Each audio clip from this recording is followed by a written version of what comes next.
Oh, okay. Yeah, I'm always confused by this. Oh, can I turn the speaker off? Ah, it's always the big thing that's gonna there. There, yeah. It's like a madhouse here every night right before we go on. Only because, well, actually, it's doing pretty good because when we first started this, it was a madhouse for an hour. Now it's just a madhouse for a few minutes. Although it seems to be the same couple of things every time that are doing it. Um, it's a little bit after 10, all right, so we're not doing too bad there on the time. But it's Thursday.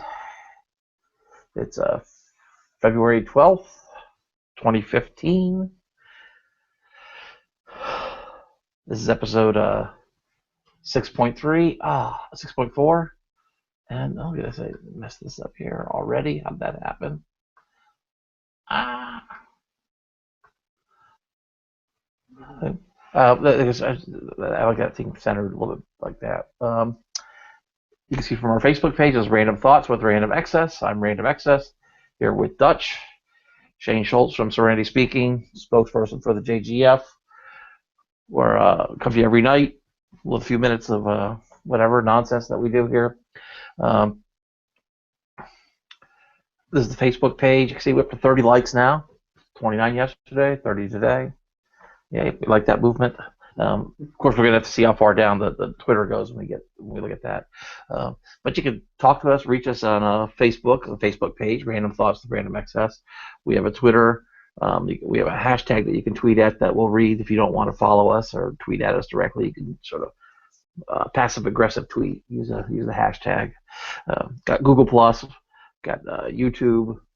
Yeah, everywhere on the internet, and we even have a phone number that you can call and catch us on the feedback line. Let us know all the things that we're doing horribly wrong, or occasionally we do some things that are right. So I'd like to hear about that too. Uh, my sleep schedule is completely screwed. I mean, it's just getting worse. For some reason, I just cannot go to sleep at night. I ended up staying awake until 6, 7, 8 o'clock in the morning, and then sleep until 3:30 in the afternoon. Yeah, I need to get that fixed. Yeah, I gotta know what I'm gonna do tonight. I got up at 3:30 this afternoon. I gotta figure out what I'm gonna do tomorrow because I got an appointment at 9:15 in the morning. I gotta be out the door about 8 o'clock in the morning. So do I stay up all night and then go to my appointment and then come home and sleep, or do I, at least try to make it look like I'm sleeping a little bit this afternoon? Although, I only just got up at 3:30, so this is yeah. But maybe I'll sleep a little bit this afternoon, this night. And we'll see how that goes. But the tonight's episode, "The Future Man Cometh." So it reminded me, and we'll talk about it here in just a second. In fact, I might as well put it up here because we'll see it. But it was a theme in the news a lot. Elon Musk, he's a CEO for Tesla Motors. And the man is he's really kind of single-handedly, although he's not doing it single-handedly, but he is trying to drag us into the future, and he's doing it by ground up stuff. He's not trying to put band-aid solutions on problems. He's rethinking how we need to do things for a local and sustainable future. How we need to do things that make sense in the age of communication, the age of the internet. Given the level of technology that we have right now, given the population, given the demands of society on us and our demands on society itself, he's rethinking all that stuff and trying to put together this real cohesive system.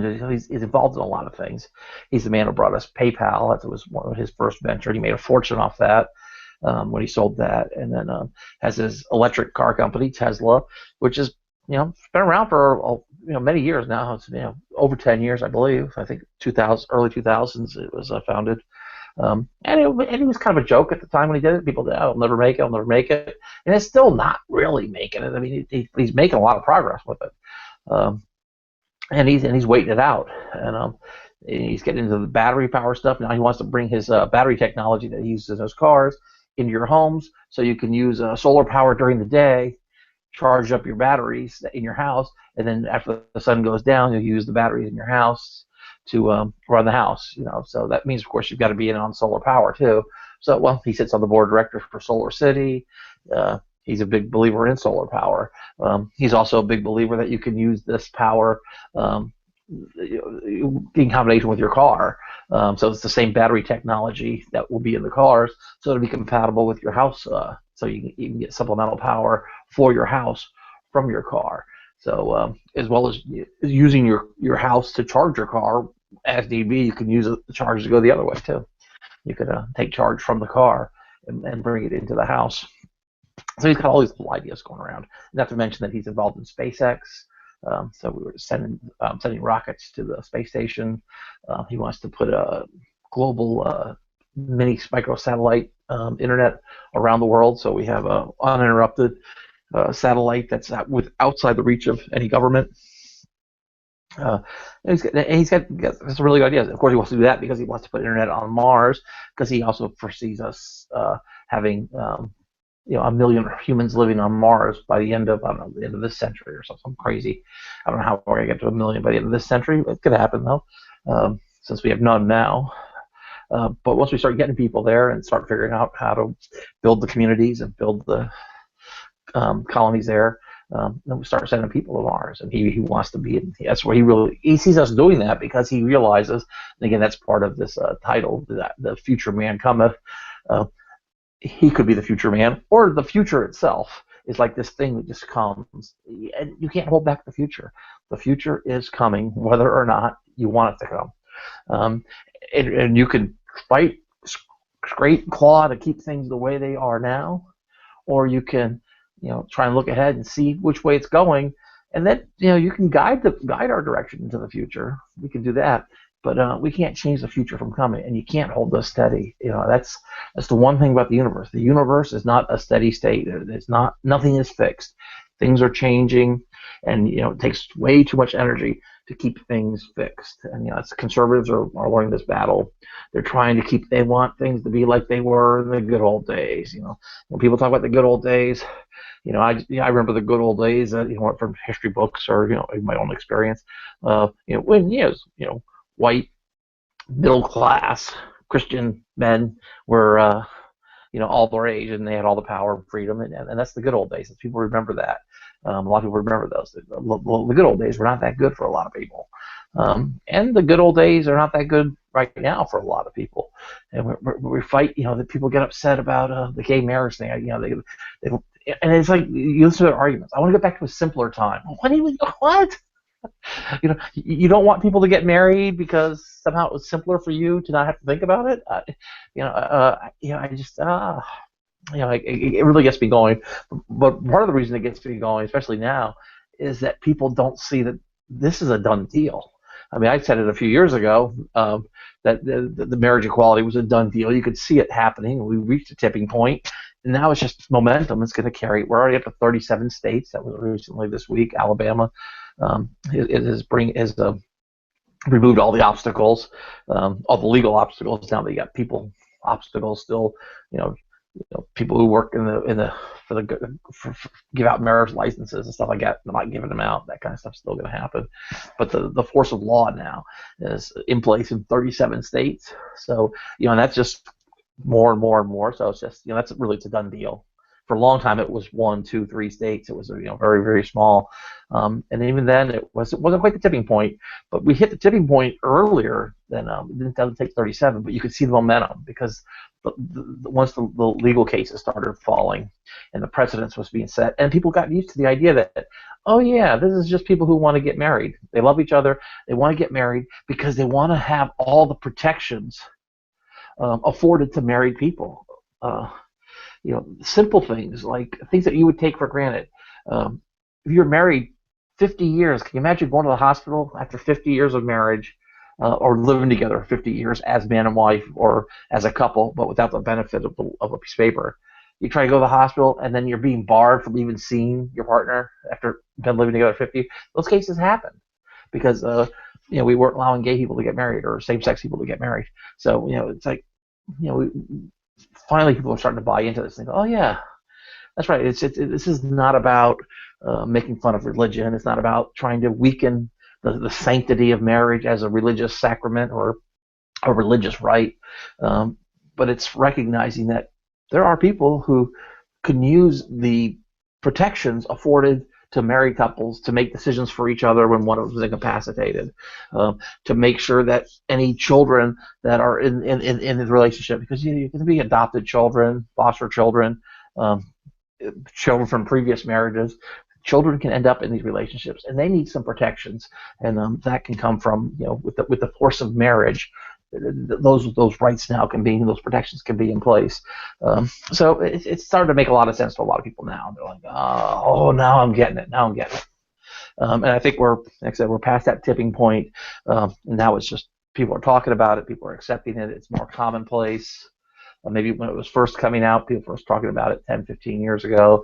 Maybe it did seem foreign and strange and scary. But now it seems a little bit more, commonplace. It's not something you have to think about too much. And of course the kids all support it. When I say the kids, the young people under the age of 25, certainly, because it doesn't seem that foreign to them. This is something they always grew up with. It's been talked about at least since they've been alive. So to them it's a lot more natural. So they're not making these hard decisions. Reminds me of a random thought there. There's these TED Talks. So if you haven't seen the TED Talks, you gotta watch the TED Talks. TED. I think it's like technology, entertainment, design, something like that. It stands for something, but they're ideas worth sharing. And they're like little 20-minute talks. And there's these TEDx talks, which are like TED Talks, but TED Junior. But there's one of them was from this guy, one of the people. I think they must be brothers. Wolfram. Wolfram Alpha is a great website if you want to see a website that does amazing things. If you like the math, science, physics stuff, it does some really amazing things. Wolfram Alpha. But I think it's Wolfram Brothers because there's Stephen Wolfram and another Wolfram that both have TED Talks, and I think they're both related to Wolfram Alpha. I don't know that for sure, but one of them, I think it was Stephen Wolfram, talking about using computers for teaching math in the future, or how we can integrate, how we should teach math, maybe, this kind of thing. But he was mentioning this little anecdote, which I thought was a great little story, and it was his 5-year-old daughter or so, and she was making these little paper laptops. She would take a piece of paper and fold it in half, so it was like that, and then on one half of it she would draw a computer screen, and on the other half she was drawing keyboards, and then she'd pretend that she's playing with a laptop, her little paper laptop. And Daddy's in the computer business, so of course, this makes sense. They probably have computers around the house. But he mentions to her, and these are great things to do here. These little experiments where you ask a little kid something to see what they think, to get their, because they're trying to make sense of the world. As young people, we always try to make sense of the world when we're very young, and sometimes we're looking for patterns and all that kind of stuff. And sometimes they're very, very insightful. Sometimes we say things that wow, that is really deep, really amazing, and it must mean something. Possibly could interesting. But he asked his daughter, or he mentioned to his daughter, and then he asked her a question. He says, "When I was a little boy, we didn't make paper laptops. Why do you think that was?" And she thought about it for a second. She's about 5 years old, and she's making her little paper laptops, and she looks at them, and she said, "There was no paper?" Because in her world, it's easier to believe there's no paper than there's no computer. The computer is just part of her world. You think about how old people, a stereotypical old person, afraid of technology, afraid of the computer, or the computer is a strange, weird thing. For the people who are growing up now, the computer, laptops, smartphones, that's just part of their world.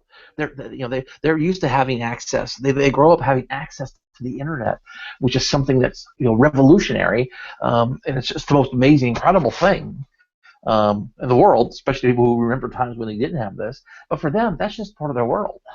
So they're gonna have a much different view about a lot of things because of that. They're not going to be trapped in sort of the old way of thinking, which is one of them I know we talk about a lot here. Is we get this way of thinking, and that way of thinking controls a lot of times the kind of solutions that we come up to problems, the way we deal with things. Addiction is really famous for this. I mean, how about stinking thinking? One way to beat addiction, and it seems like to be the most successful way, is to first stop thinking. Because when you're thinking in addiction, you're using your addictive thinking, and the one thought is dig faster. It's the I'm in the hole with a shovel, and my addictive mind says, "Oh, just dig faster." Yeah, because and you think you're doing something, but you got limited thinking, you got bad ideas. You have to stop, and you have to relearn.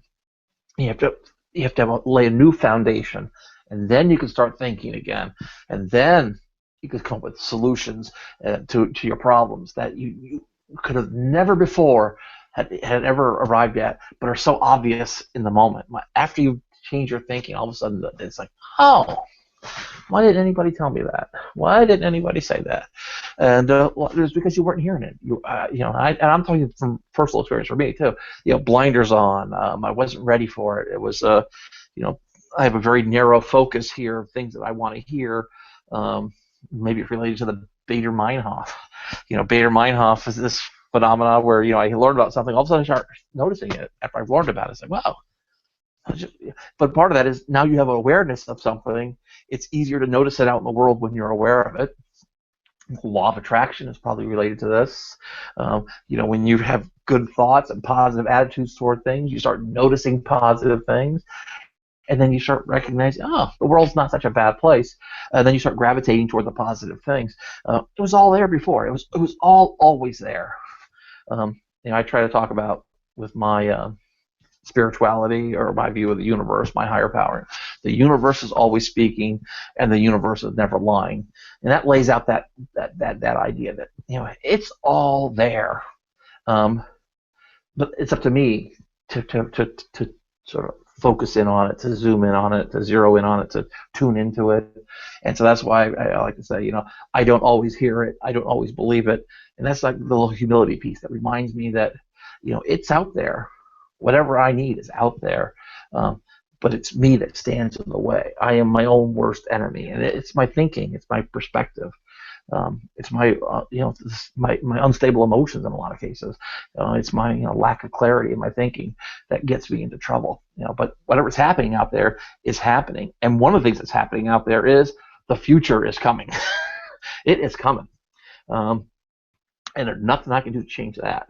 I can change little things about where I am at any given moment, maybe, so I can be standing in a different place when the future hits.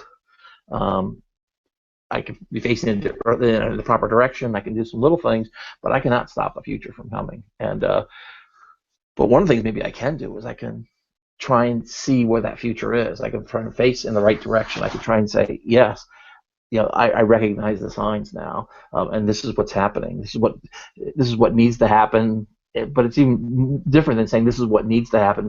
This is what's going to happen, and so I need to start doing things to prepare for this thing that is going to happen. So I'm ready for it. And this is Elon Musk. This is what he does. And he could be way ahead of his time. He could be 100 years too early for doing a lot of this stuff. And he's not really saying anything different in a lot of cases than people have said actually in the early 1900s. They might have been way ahead of their time, and a lot of them were ridiculed and kind of driven off. But there were people in the late 1800s, early 1900s, pushing for solar energy, and going in that direction. They recognized it very early on that this was a technology that we needed to exploit, but the time wasn't right. And there were a lot of reasons for that. There's technological reasons, but there was a lot of political pressure. There was a lot of the oil industry, the fossil fuel industry was really getting coal, was getting really, really powerful at that time. So they were able to shut down a lot of things. And although the technology may not have been ready at that time, but by shutting things down early, we weren't able to get to that technology very easily. And then what ends up happening is sort of these weaker technologies, internal combustion engine and other things that pollute our skies, get more and more and more ingrained and get harder and harder to sort of remove ourselves from, and we become too used to these bad ideas. And so it's even today people talk about like wind power and solar power, that like it's no, I don't know. They feel because they're trapped into this thinking. This our old way of thinking, but it's our old way of thinking is also so ingrained in society. It's going to be very, very difficult to change it. We may have no choice though with global warming or global climate change. This is the new words. Global climate change, and we're starting to recognize it, and we're starting to recognize human contributions to that. We have to do something. And some of the things we have to do are solar and wind. We have to address those things head on, and that means for your house, for your car, you got to have power 24 hours a day, 7 days a week, 365 days a year. Maybe we can't do it all with solar. Maybe we do need some amount of natural gas or some amount of oil. It doesn't have to be a lot. It doesn't have to be like as much as we use it now. It could be supplemental. There's other things there that have to be considered. But Elon Musk is one of these guys who's thinking on the edge. He's thinking 100 years, 200 years, 300 years down the line. Where are we going to be? And he's trying to see where we are now, what the direction we're going in, and he could see there's some dead ends that are going to end pretty quick. What we're doing now has to end within 100 years. I mean, they can't continue in the way it's going, or at least can't continue the way it was going in the mid 80s. That it took some difference, some things had to change, and he's trying to get out ahead of those curves, and that's kind of what I mean here by the Future Man Cometh. And here I've been talking now for 20 minutes almost, over 20 minutes. We haven't even introduced Dutch yet. So actually, I'm ready to close down. I've kind of said my piece for tonight. Future's coming. Shane, how's your day? How's your day been going? How's your week been going? How are you feeling? What are you up to?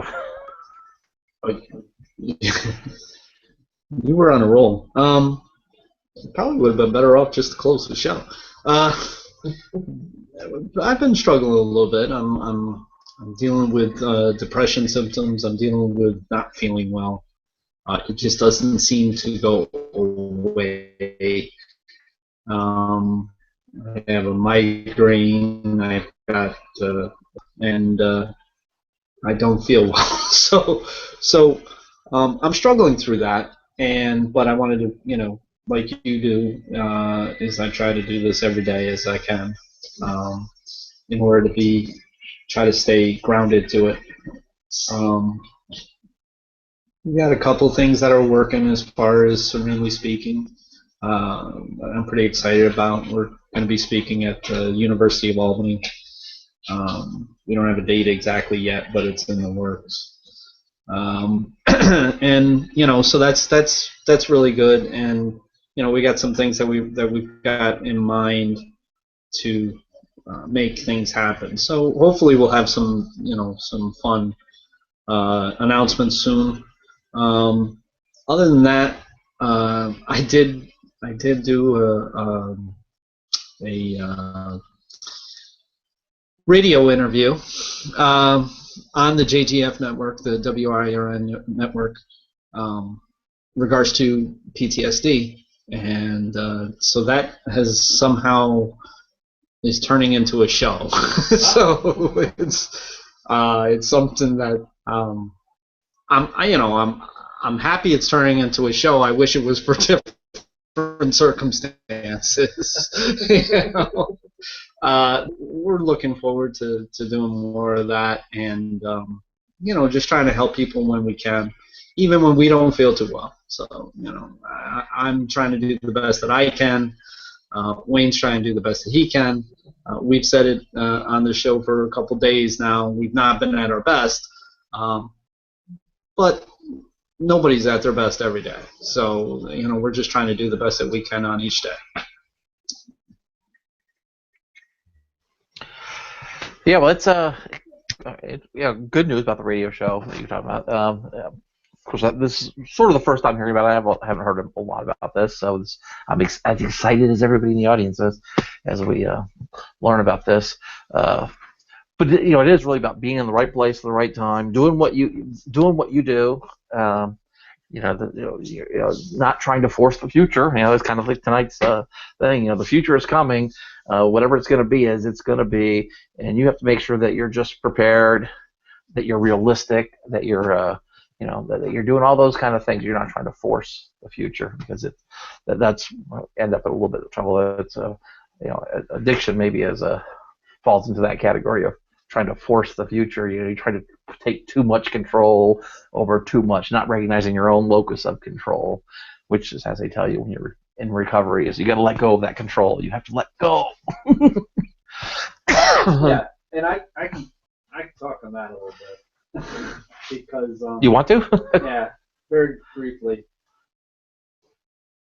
It's funny how you talk about that, because if I was in control of this thing, I'd probably steer it into the ground by now. Because I've had instances to where I start off like a rocket, but it runs out of gas, and it's it's a crash from high above. I've not really been pushing this. It's really been, I believe, my higher powers involved, for sure. I'm a spiritual type guy, as you know, and it's been weird how it's been working, because it's been gradually getting more and more. I'm sitting there saying to myself, all I'm doing is I'm just making it through the day. And look what we've gotten done in a year. A year we've got 40-minute speeches. Two poems, two 20-minute speeches, and a book in the works, and a radio show with the Risen Strength. Now this PTSD show, the JGF, thing. So. I mean, it's that's why I think it's my higher power, because it's been pulling me right along. It's not been too fast of a pace, which in my past I would have done. I would have said, hey, we only have so much time to live and to be somebody, and let's do it now. And so that it's funny how you should say that, and the future is coming, and I have no idea what that's going to be. All I know is that I'm going to do my best each day, and pray on it, and things will turn out the way that they're supposed to turn out for now. And I think the difference is it sounds like it's focusing on the journey and not the destination. Yeah. The one thing about destinations is they're there at the end of your journey. No matter what you do, there's a destination at the end of your journey. So you just take your journey, focus on your journey, and try and make wise choices as you need to make them, but go along for the ride. It's part of it. You make some choices, you let it ride out for a little bit. You make a little choice, you let it ride out for a little bit, and it feels like it's going slow, but yeah, you really been doing a lot when you start adding it up. And you start getting a lot of experience with a lot of dealing with these technologies and dealing with the processes. So that's an important thing. A lot of times we can get some big ideas about, I want to do this, I want to do this or this, but I really don't know. I don't have any experience in doing any of that. I don't know how to get it. Part of it is you can get out there and start doing it, and then you start realizing, hey, things are kind of they're going somewhere. It's not my 100% design that I had pictured, but it's going somewhere, and now it definitely is going somewhere. And whether or not that whatever it is that I have planned, it is what it is. Yeah. And we're just going with it. I would just like to feel not feeling the way I feel, for a day or two in order to get some gas back into me, But if we try to look for the silver lining in this, maybe you need this sort of this little bit of depression here because it's stopping you from doing anything. Too far, yes, exactly. It's slowing you down. This is the universe. This is your higher power telling you, I want you right here for a minute because there's things happening that just need to get in place that you need to be aware of. So I need you to stop doing whatever it is you're doing. Just send me a sign. Don't make me feel like this. Just send me a sign. You could have just told me, right? I'll be compliant, I promise. So I'm just trying to look for the positive here because you're going to get out of this. I mean, this is, those of us that suffer from depression, we know that you go through these, and it can feel like it lasts forever, and when it gets really bad, there's not much worse.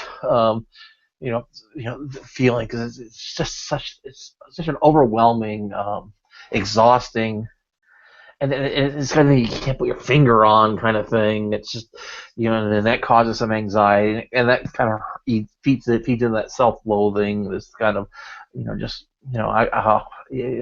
And so you have to just kind of, all right, maybe I'm just treading water right now. Maybe that's the best I can do. But treading water right now for you is not the worst thing, because you've got a lot of things in motion from before that are now going to start paying off. Hopefully, while you're treading water, they're getting put into place, and then you're going to be there for them. But you can't tread water forever, obviously.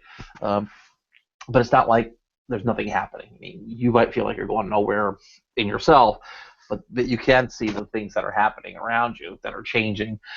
Again, the future is coming. It's taking shape, and it's just a matter of being in the right place at the right time when it happens. Yeah, and I think it is that I see that there are possibilities going on, and there are obviously things going on. I just can't catch up right now, and it takes a while for me just to make the minimal things that I need to get done. And so I wanted to, if it at all possible, to just let me be for just a bit. All right, so we'll wrap this up with the Twitter, closing with hit us up on the Twitter. That's RTWRE, Random Thoughts with Random Access. Use the hashtag RTWRE. Just whatever you want to tweet, we'll see the hashtag. We search the hashtag, we see that. Or you can tweet right at us at the Random Access Twitter account, at Random Access. You can also reach us up at hit us up on the Facebook, the feedback line. That's good in the U.S. and Canada, 15189-666-175. So that's 15189-666-1715. Good in the U.S. and Canada. 3 to 5 on the weekends, 3 to 4 during the week, and then 11 to midnight every night after the show. Take your calls, talk to you. Get your feedback. And the Twitter account, a new record low. Oh my! 949. Your Twitter account is how I've been feeling. Yeah. So maybe I need to do some work here to try and figure out how to get that number up. We'll see. Yeah, hey, it is what it is. And at that, we'll go ahead and close. The future is coming. In fact, it's the future of us ending the show is here now. So we'll be back tomorrow night with 6.5 Friday night. Friday the 13th. Ooh. Oh, I wonder why. Spooky. Oh, in fact, and then March, we have Friday the 13th again in March. And then later on in the year, I think it's November, we have a Friday the 13th in November. We have 3 Friday the 13th in this year. This is maybe it's a lucky year. Yeah, something like that. All that bad luck there, the good luck's got to be somewhere. So maybe it's the year. Good night, everybody.